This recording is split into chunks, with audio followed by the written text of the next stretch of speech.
The Great Hall of the Galactic Assembly was the largest structure ever built by intelligent life. It floated in the empty space between three star systems, a massive sphere of crystal and metal that could hold representatives from over 800 species. Light from distant stars passed through its transparent walls, creating patterns on the floor that shifted slowly as the station rotated. Ambassador Yuna stood at the center of the speaking platform. She was a small woman with black hair tied back in a simple style. Her formal uniform was dark blue with silver buttons. She looked calm, but her hands were pressed together in front of her a little too tightly. Around her, rising up in circular rows that seemed to go on forever, sat the representatives of the galaxy. There were creatures of every shape and size. Some breathed different gases and sat in sealed chambers. Some had no solid form at all and appeared as lights or shadows.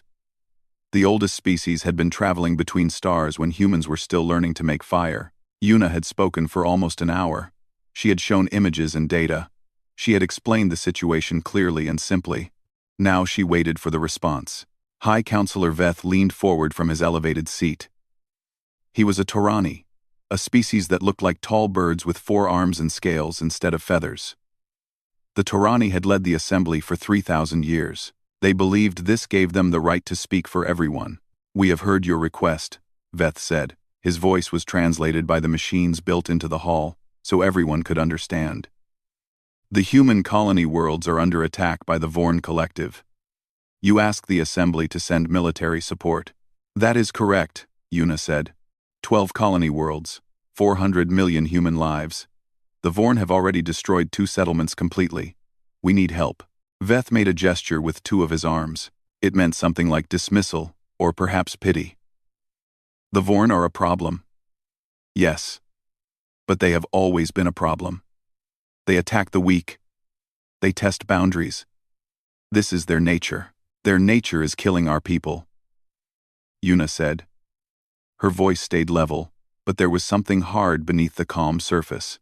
"Young species always face such challenges," another counselor spoke. This was Delegate Mora of the Keth Dominion.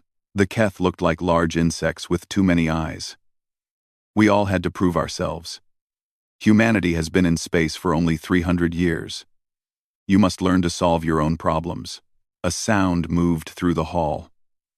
It might have been agreement from some species, or perhaps just the natural noise of so many beings breathing and shifting in their seats. Yuna looked around the massive chamber. 800 species. Thousands of representatives. The combined military power of the galaxy was beyond counting. They could end the Vorn threat in days if they chose to act. But they would not choose. "I see," Yuna said slowly. "When humanity joined the assembly 60 years ago, we were promised protection. We were told that member species help each other. We were told that the galaxy was a community, and it is," Veth said. "But communities have rules. Young members must earn their place. You cannot expect ancient civilizations to fight your battles for you."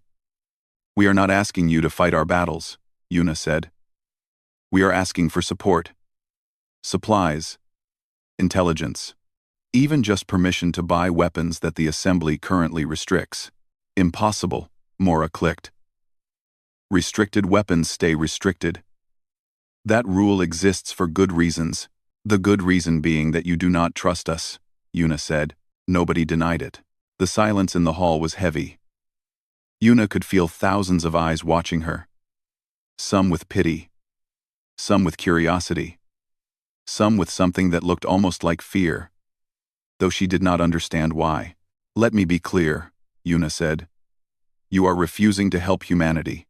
400 million lives mean nothing to this assembly." "We are not refusing to help," Veth said carefully. "We are declining to interfere in a regional conflict. The Vorn have been raiding border species for 10,000 years. They have never threatened the core systems. They will grow bored of attacking humans eventually and move on to easier targets. And how many humans will die before they grow bored?" Veth made another gesture. This one meant something like, "Unfortunate but acceptable." Yuna nodded slowly. She had expected this answer.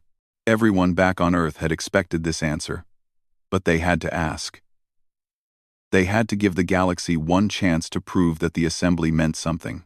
The galaxy had failed the test. "I understand," Una said. Her voice was quiet now, but the hall's systems carried it to every ear and translator. "Humanity came to you as partners, as friends. We believed in this assembly. We believed in the community of species." She paused and looked up at the endless rows of representatives. "We were wrong." The words hung in the air. Several delegates shifted uncomfortably. The Torani High Counselor's feathers moved in a way that might have shown surprise or irritation. "Ambassador Una," Veth said, "there is no need for dramatic statements. Humanity will survive this challenge. You are a resilient species. In a few hundred years, you will look back and understand that we were right to let you grow strong on your own." "Perhaps," Una said. "Or perhaps you will look back on this day and wish you had made a different choice." She reached up and removed the small pin from her collar. It was the symbol of the Galactic Assembly, a circle of stars that every member species representative wore. She held it up so everyone could see, then set it gently on the speaking platform. "I am withdrawing humanity from this assembly," Una said. "We will no longer participate in this community that abandons its members. We will not attend councils. We will not follow assembly trade rules. We will not share scientific discoveries as the membership agreement requires." The hall erupted in noise. Hundreds of species spoke at once. Translators struggled to keep up with the chaos. "You cannot simply leave," Veth said loudly, trying to restore order. "No species has ever left the assembly. There are procedures. There are consequences. Then apply your consequences," Una said. She turned and began walking toward the exit. "But apply them quickly. Because humanity will remember this day. We will remember that when we needed help, the galaxy watched and did nothing." She stopped at the door and looked back one final time. "And High Counselor, I hope for your sake that you never need help from humans. Because we have very long memories." The door closed behind her. In the Great Hall, the chaos continued for hours. Arguments broke out between species. Some said the humans were being dramatic. Some said they would come crawling back when the Vorn grew stronger. Some said good riddance to the troublesome young species. But a few of the older delegates, the ones who had seen civilizations rise and fall, sat quietly and said nothing. They remembered something that the others had forgotten. Humans were not like other species. Humans did not give up. And humans always kept their promises. The galaxy had just made an enemy. It would take time for everyone to understand what that meant. But the understanding would come. It always did. The question was whether it would come soon enough. 3 months passed after the humans left the assembly. At first, nobody paid much attention. The galaxy had other problems to worry about. Trade disputes, border arguments, the usual small conflicts that kept diplomats busy. But slowly, things began to change. Delegate Mora of the Keth Dominion was the first to notice something strange. She called an emergency meeting with the Trade Committee. "The humans have stopped selling," she said, her many eyes blinking rapidly. "Everything, all trade, completely stopped." The committee members looked confused. "That is their right," said a representative from the Hollow Worlds. "If they want to hurt their own economy, let them." "You do not understand," Mora clicked. "Human goods were in more markets than we realized. Their medical supplies, their entertainment programs, their food products, even their simple manufactured items, they were everywhere. Then we will find other suppliers," the Hollow Worlds representative said. "We are trying, but human products were cheap and good quality. Replacing them is expensive. Some of our border colonies are already having problems getting basic supplies." This was annoying, but not alarming. The galaxy had survived for millions of years without human products. It could survive again, but the trade problems were just the beginning. On the Torani homeworld, High Counselor Veth received a report that made his feathers stand up in alarm. Human scientists had been working at the Great Observatory, the galaxy's largest research station. They had been part of hundreds of joint projects, sharing their strange new ideas with older species. Now they were gone. All of them. They had packed up their equipment and left without saying goodbye. Worse, they had taken their research with them, years of work on energy systems, medical treatments, and technologies that no other species fully understood. This is theft, Veth declared. That research belonged to the Assembly, Veth declared. His advisors looked at each other nervously. Actually, High Counselor, according to the agreements, researchers own their own work. The humans shared freely while they were members, but they were never required to share. Veth made a harsh sound. Then change the agreements. Veth made a harsh sound. We cannot change agreements retroactively, and the humans are no longer members anyway. Across the galaxy, similar scenes played out. Human engineers left construction projects half-finished. Human doctors closed their clinics. Human teachers stopped their classes. Every human in every system began moving toward the same destination, home. The Galactic Intelligence Network tried to track where all the humans were going. Their ships moved in strange patterns, never using the main travel routes. They seemed to know exactly where the surveillance systems were and how to avoid them. Within 6 months, there were no humans left outside their own space. And then the borders closed. The human systems had always been open. Other species could visit, trade, explore. Suddenly, every path into human territory was blocked. Ships that approached were turned away. Communication requests went unanswered.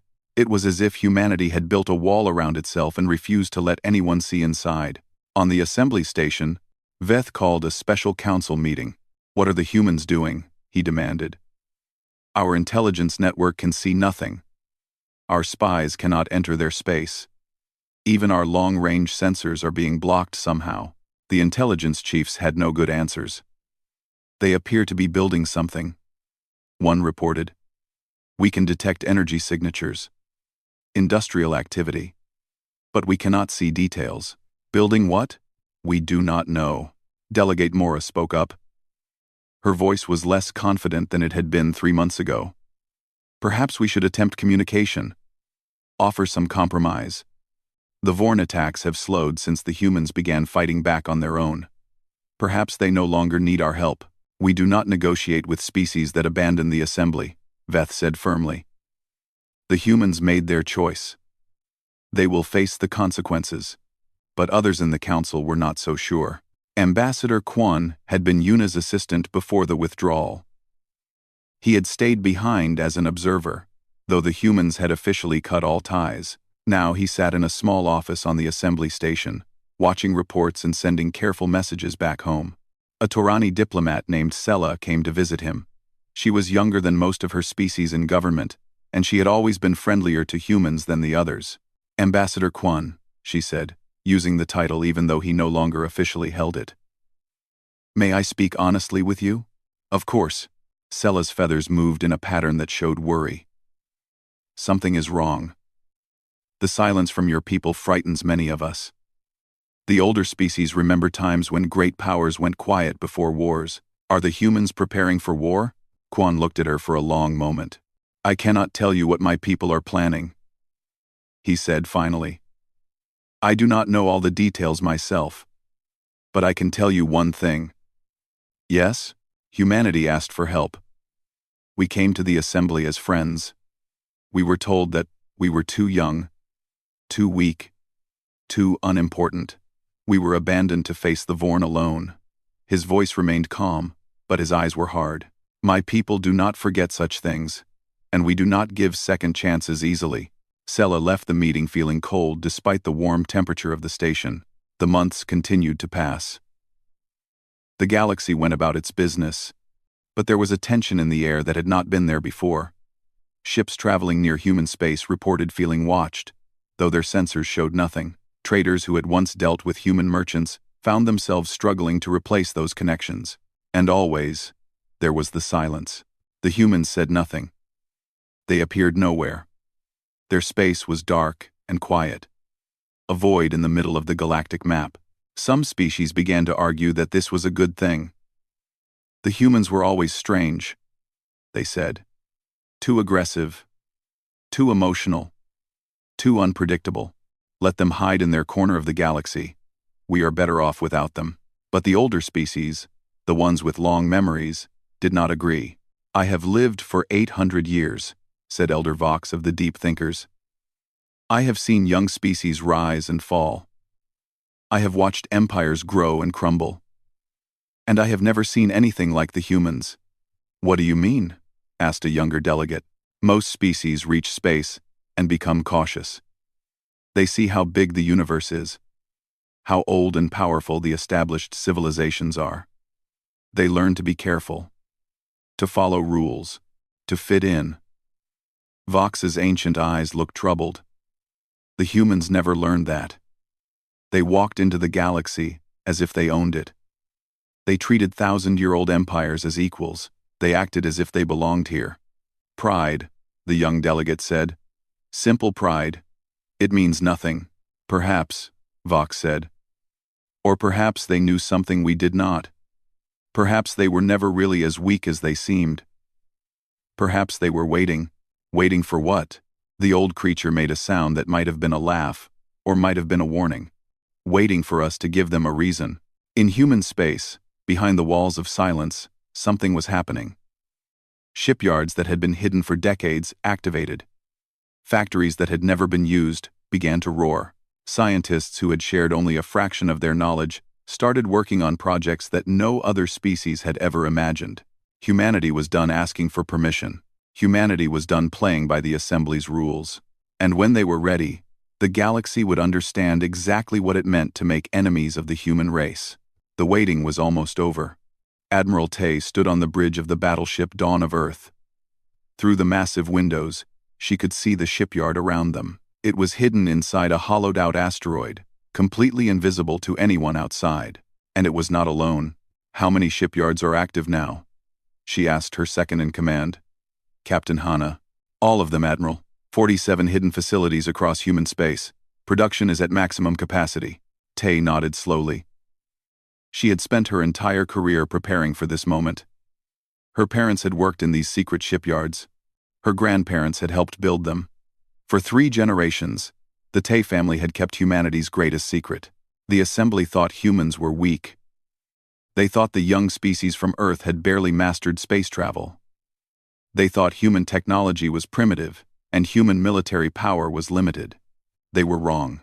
Humanity had been lying to the galaxy for 200 years. When the first human explorers met alien civilizations, they quickly realized how dangerous the universe was. The Assembly controlled everything. The old species made the rules.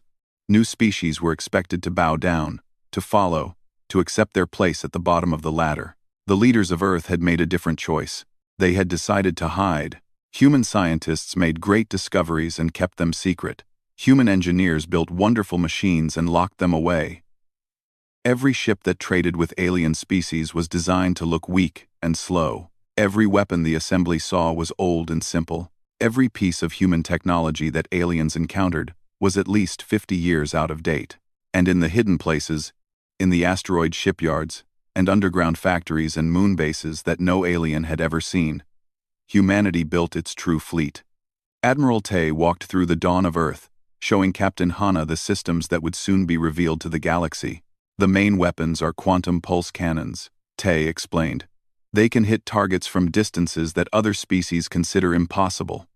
Our shields use energy from a different dimension. Nothing in the Assembly's arsenal can break them. And the engines? Hana asked. We call it skip drive. We do not travel through normal space at all.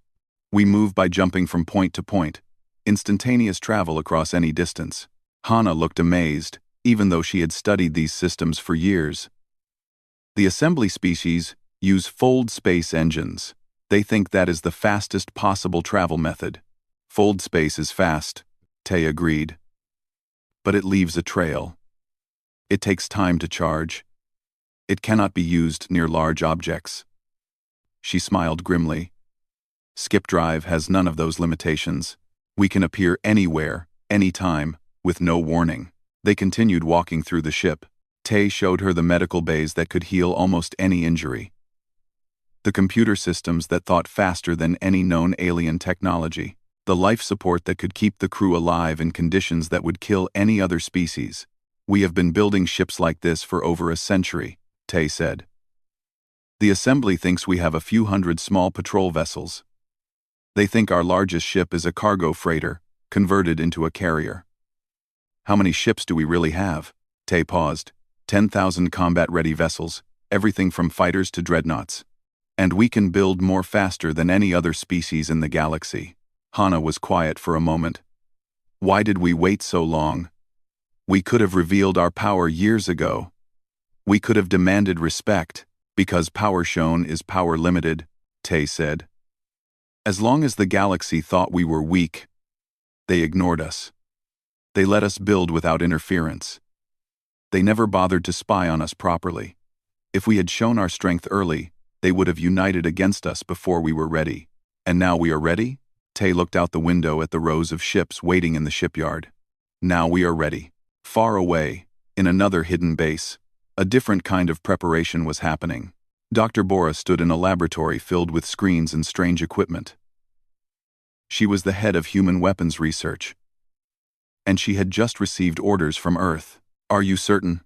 She asked the face on the screen. It belonged to Chancellor Dury, the leader of the human government. I am certain, Dury said. His voice was tired but determined. The Vorn attacks have killed 2 million people. The Assembly refuses to help. We cannot wait any longer. The weapons I have created are not like normal weapons, Bora said carefully. They do not just destroy. They end things. Permanently. I know. Once we use them, the galaxy will know what we are capable of. There will be no going back to pretending we are harmless. I know that too. Dury's face was serious. We have made our choice. We gave the Assembly a chance to prove that the galaxy was worth being part of. They showed us that it was not. Now we will do what we must to protect our people. Bora nodded slowly. She had spent her life hoping that these weapons would never be needed. But she had also spent her life making sure they would work perfectly when the time came. I will prepare the delivery systems, she said.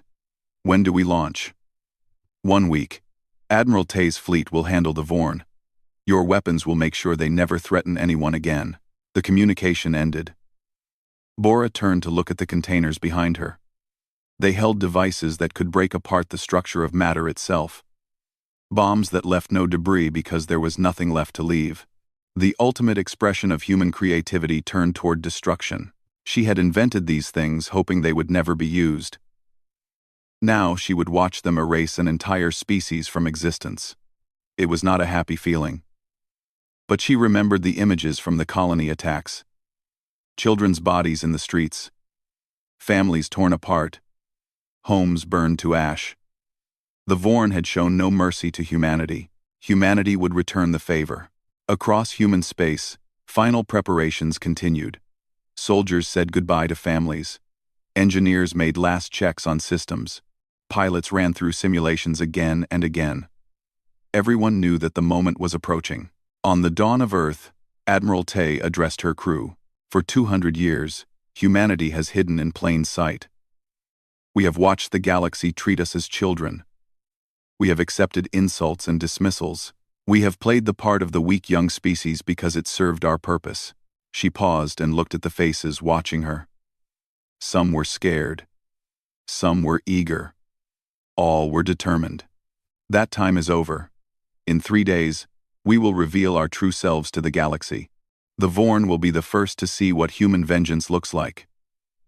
But they will not be the last to remember it. Her voice grew hard. The Assembly abandoned us. They told us we were not worth saving.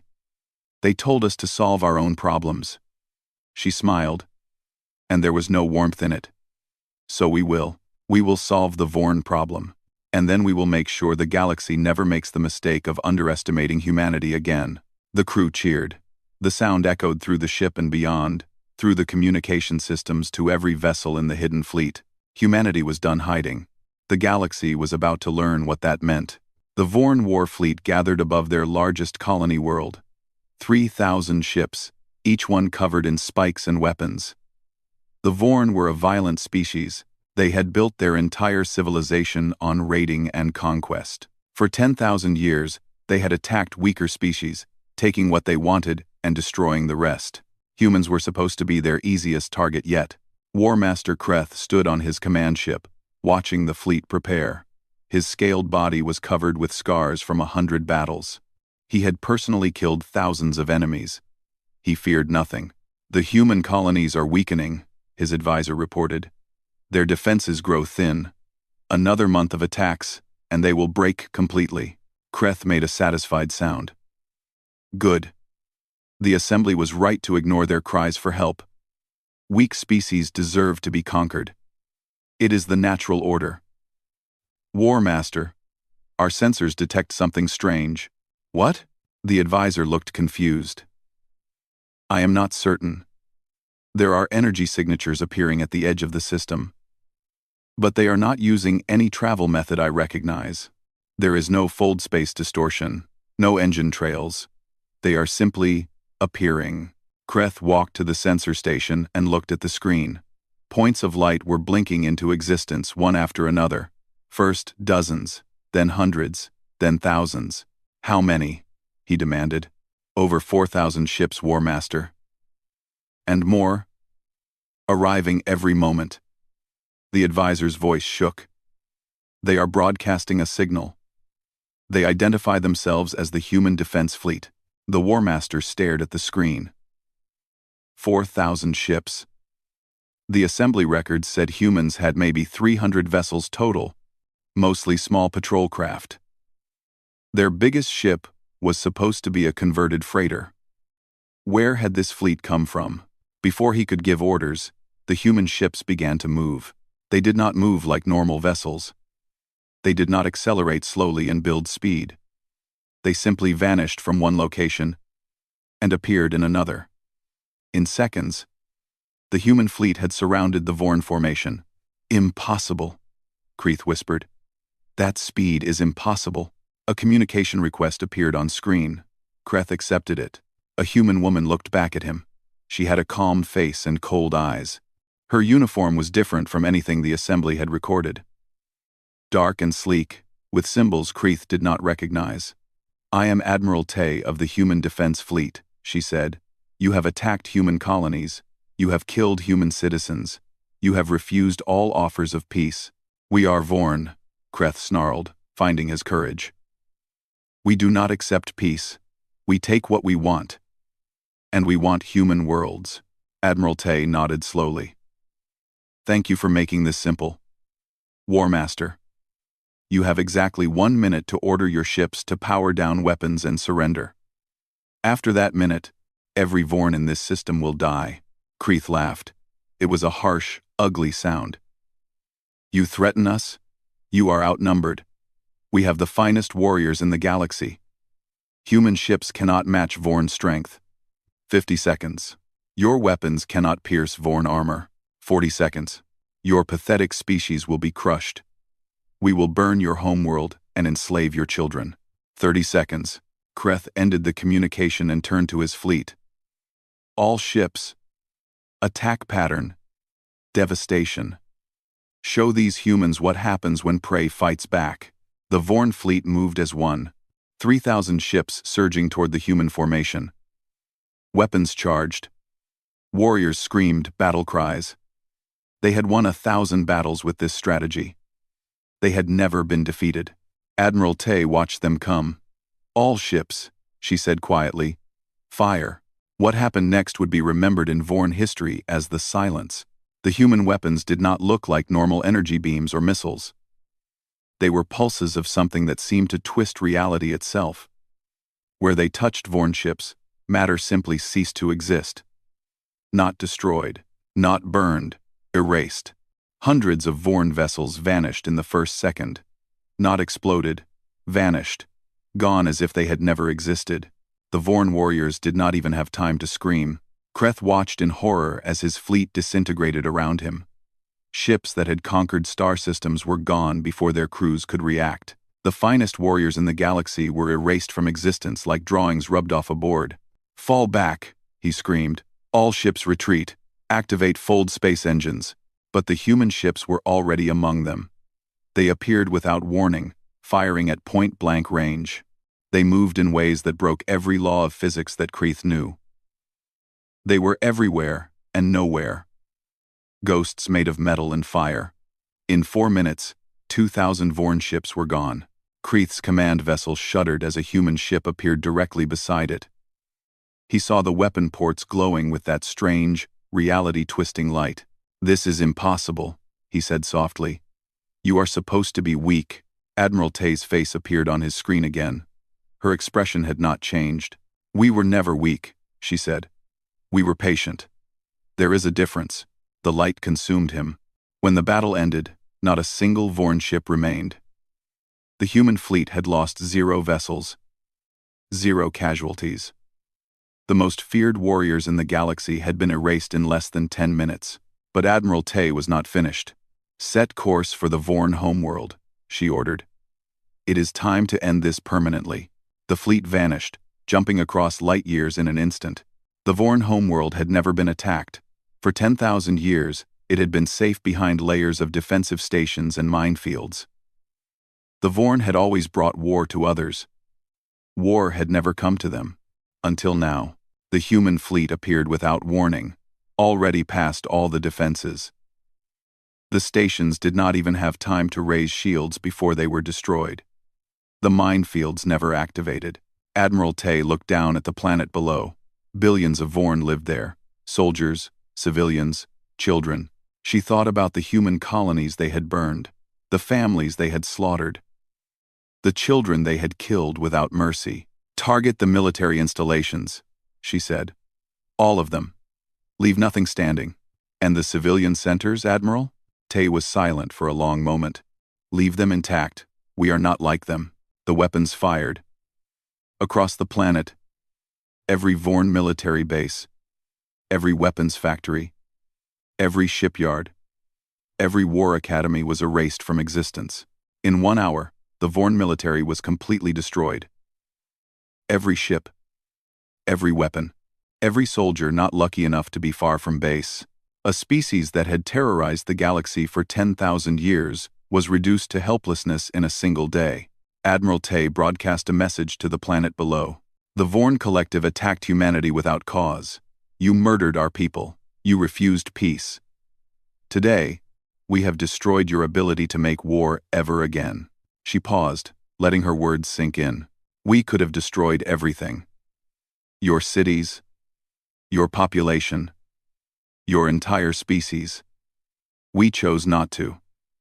Remember that. Remember that when humans had the power to erase you from existence, we showed mercy that you never showed us."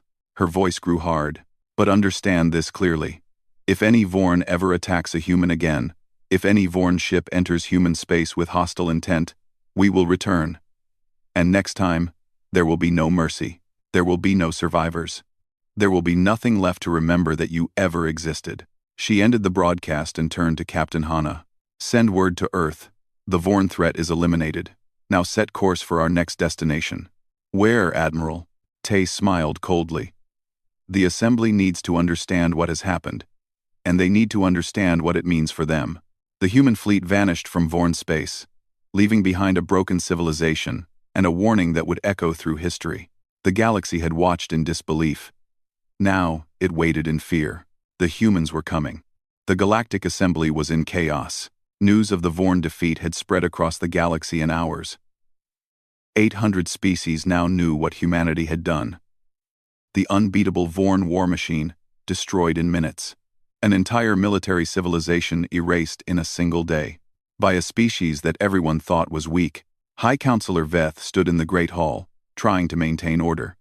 But for the first time in his long career, he felt something he had never experienced before. Fear. "We must act," Delegate Mora, of the Keth Dominion demanded. "The humans have shown themselves to be dangerous beyond anything we imagined. We must unite our fleets and strike before they grow stronger." "Strike?" Another delegate laughed bitterly. "With what? Did you see the battle recordings? Their weapons erase matter from existence. Their ships move without travel time. Our entire combined fleet would be destroyed before we could fire a single shot." Arguments erupted across the hall. Some called for war. Some called for negotiation. Some called for hiding. And hoping the humans would leave them alone, Veth raised his arms for silence. We must remain calm. The humans have made no hostile moves toward assembly species. Perhaps they will be satisfied with defeating the Vorn. As if answering his words, a junior aide rushed into the hall. High Counselor. Human ships have been detected at the edge of assembly space. They are not attacking. They are simply waiting. How many ships? The aide's voice trembled. We cannot count them all. Thousands. Perhaps tens of thousands. DOZ. The hall fell completely silent. 1 hour later, a single human vessel approached the assembly station. It was small compared to the warships that waited behind it, but it carried something the galaxy had not seen in over a year. Ambassador Yuna. She walked through the corridors of the station alone. Guards watched her pass, but did not try to stop her. Every eye followed her. Every translator device carried her footsteps to every representative in the hall. She entered the great chamber and walked to the speaking platform. The same platform where she had stood a year ago, asking for help. The same platform where she had left the assembly symbol behind. The pin still sat where she had placed it. Nobody had dared to move it. Yuna picked it up and looked at it for a long moment. Then she put it in her pocket. I have come to speak, she said. Her voice was calm. Will the assembly listen? High Counselor Veth rose slowly. His feathers were flat against his body, a sign of deep distress in his species. Ambassador Yuna. We will listen. Yuna nodded. She turned in a slow circle, looking at the representatives who filled the endless rows of seats. 1 year ago, I stood here and asked for help. My people were dying. We needed allies. We needed friends. We needed to know that the community we had joined would stand with us in our time of need. Her voice grew harder. You refused. You told us we were too young, too weak, too unimportant. You told us to solve our own problems. You watched as the Vorn killed millions of our people and did nothing. The silence in the hall was absolute, so we solved our own problems. We destroyed the Vorn military in 1 day. We showed the galaxy what humanity is truly capable of. Yuna paused. And now, you are afraid. Nobody denied it. I want to be clear about something, Yuna continued. Humanity did not want this. We did not want to reveal our strength. We did not want to crush the Vorn. We did not want to make the galaxy fear us. We wanted to be part of this community. We wanted to be friends and partners. Her eyes found High Counselor Veth. You made that impossible. Your pride, your dismissal, your arrogance. You forced us to become what we are now. Veth's voice was barely a whisper. What do you want? I want the assembly to understand what has changed. The old order is over. The time when ancient species could ignore young ones is finished. From this moment forward, humanity will be treated as equals. Not in 100 years. Not after we prove ourselves. Now, and if we refuse? Yuna smiled, but there was no warmth in it. Then, we will leave again. We will close our borders. We will share nothing with the galaxy, and every species here will wonder, every day, whether they might be the next to anger us. She let that threat hang in the air for a moment. But I did not come here just to make threats. I came because humanity still believes in the possibility of something better. We still want a galaxy where different species can work together, where the strong protect the weak, where young civilizations are welcomed instead of dismissed. Her voice softened slightly. We are willing to share our technology, our medical advances, our scientific discoveries. We are willing to be allies and partners, but only if we are treated with respect, only if the assembly becomes what it was always supposed to be, a true community, a true family of species. The representatives began to murmur among themselves. Some looked hopeful, some looked suspicious, all looked uncertain. Yuna waited for quiet, then continued. I know what you are thinking. You are wondering if you can trust us. You are wondering if we will use our power to dominate and control." She shook her head. "We could have destroyed the Vorn completely. We chose to leave them alive. We could attack your worlds right now. We choose not to. We could demand tribute and submission. We demand only equality." She reached into her pocket and pulled out the assembly pin. "I kept this for a year. I kept it because I never stopped hoping that someday the galaxy would become worthy of it. That someday this symbol would mean what it was supposed to mean." She held it up so everyone could see. "I am willing to put it on again. But only if the assembly votes to change. Only if you commit to treating all species, young and old, with equal respect. Only if you promise that no member will ever be abandoned again." High Counselor Veth looked around the hall. He saw the fear in every face. He saw the understanding that the old ways were gone forever. He saw species that had been rivals for thousands of years looking at each other and realizing that they now shared a common challenge. "We will vote," he said finally. "All representatives, signal your preference. Should the Assembly accept humanity's terms and commit to treating all member species as equals?" The voting took less than a minute. It was unanimous. Yuna watched the results appear on the great screens. For a moment, her calm mask slipped, and something like relief showed on her face. "Thank you," she said quietly. Then she pinned the assembly symbol back onto her collar. "Humanity rejoins this community. But remember, we will be watching. We will be listening, and if this promise is broken, there will be consequences." She turned and walked toward the exit. But before she left, she stopped and looked back one more time. The galaxy watched in dread as humans left this assembly. Perhaps now, the galaxy can watch in hope as we work to build something better together. The door closed behind her. In the great hall, the representatives sat in stunned silence. The universe had changed today. The old certainties were gone. A young species from a small planet had reshaped the entire order of galactic civilization. And somehow, despite everything, they had offered mercy instead of revenge, partnership instead of domination, hope instead of fear. High Counselor Veth looked down at the speaking platform where Yuna had stood. For 1,000 years, the Taurani had led the assembly. They had made the rules. They had decided who mattered and who did not. That power was gone now, shared with a species that had arrived in the galaxy only 3 centuries ago.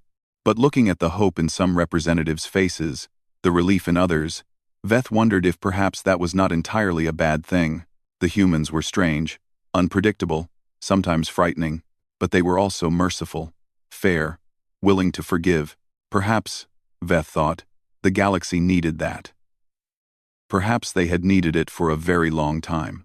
Outside the station, Ambassador Yuna returned to her ship. Admiral Tay was waiting for her. "How did it go?" Tay asked. Yuna smiled. A real smile this time. They agreed. "Everything we asked for. Do you think they mean it?" "I think they are scared enough to try. And that is a start." Yuna looked out at the stars. "We wanted friends, Tay. We wanted partners. Maybe now, finally, we can have them." "And if they break their promises?" Yuna's smile faded. "Then we will remind them why they made those promises in the first place." The human fleet turned and vanished into the darkness between stars. Behind them, the galaxy began the long process of changing. It would not be easy. Old habits would die hard. Some species would resist. There would be arguments and setbacks, and moments when everything seemed about to fall apart. But there would also be progress, cooperation, understanding, and slowly, year by year, the galaxy would become what humanity had always believed it could be. A true family, a true home, for everyone.